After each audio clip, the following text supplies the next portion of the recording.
Le četrtina za referendum potrebnih podpisov in olajšanje za vladajoče, ki so tvegali ljudski torpedo v javne finance in padec ene ključnih reform mandata. Mislim, da če bi ljudje šli staviti, ali jo bomo izvedeli ali ne, bi bila stava 1:9, da je ne bomo. To je zmaga kapitalskega in političnega establishmenta proti interesom ljudstva.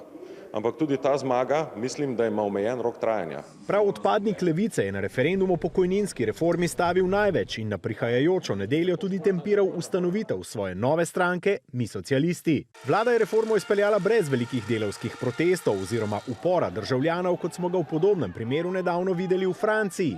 To pa je koalicijska napoved, za koliko časa bodo tokratne spremembe zadostovale. Nimam tukaj neke steklene krogle, da bi to rekel, ampak jaz mislim, da vsaj za 30 let ne bo treba nekih velikih drastičnih posegov, kot je bil ta.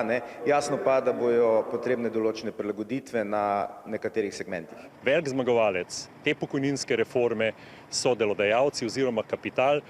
Posledice tega bomo pa poraženci, se pravi delavstvo in upokojenci, čutili že od naslednjega leta dalje. Prva velika sprememba sicer prihaja z novim letom, ko se bodo pokojnine usklajevale 50% z inflacijo in 50% z rastjo plač. V sindikalnem delu delavske koalicije pa so prepričani, da neuspeli referendum ni bil njihov zadnji boj.